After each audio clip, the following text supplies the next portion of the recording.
Look, I've just mentioned that high amongst policy issues requiring aggressive debate is education. We're betraying our children, make no mistake about it. They're leaving school with their understanding of their own history and geography, punctuation, spelling and grammar, intellectually bankrupt. The problem is the graduating teachers are from the same system. They too know little about history, geography, spelling, grammar and writing. And you know something? For all the billions of dollars that are spent, there's not one education minister across the issue. In New South Wales, the only hope of the side is Mark Latham. If I were the Premier, I'd make him Education Minister. But if they don't know anything about history and geography and can't spell and can't punctuate and can't write, this is why a mother has written to Mark Latham about her three-year-old at school and the books that they're trying to read, the three-year-old. Let Mark tell the story and you be angry and do something. Mark, good evening to you. Thank you for your time. Childcare, 3 years old. They're being read a book, Pink is for Boys. Mark.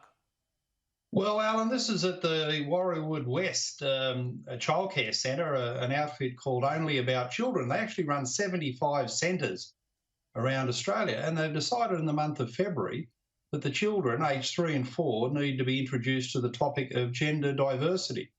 Through these books, Julian is a mermaid and Pink is for boys, and they're trying to justify this in the most bizarre manner possible.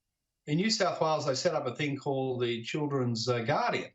And they put out some guidelines, I don't know whether they needed to, about child safety. The Children's Guardian is supposed to look after things like the foster care system, the adoption system, but they've put out these guidelines. They're not binding, and they've been taken up by Only About Children to say that it's mandatory to read these particular books and be teaching gender diversity to 3 and 4-year-olds. Well, the Children's Guardian's there to stop child abuse, and there are many, many parents, including the parents who brought this to my attention, to say that pushing gender diversity upon 3 and 4-year-olds, the idea a little girl can be a boy and vice versa, is confusing. It's sexualising kids who've got no awareness of this. It is, in fact, Mark, a form of child abuse. Let me just read what Childcare have described Pink is for Boys. Quote, the book rethinks and reframes stereotypical blue-pink gender binary and empowers children and their grown-ups to express themselves in every colour of the rainbow, a lovely opportunity for our toddlers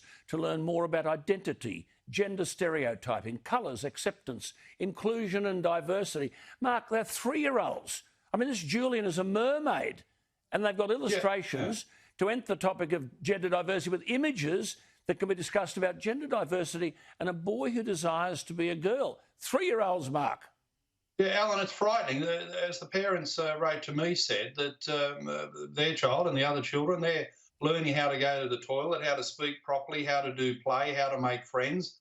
They'd love their children to be learning some of the basics of reading, but to take them down the path of gender diversity at ages 3 and 4 is completely and utterly age inappropriate.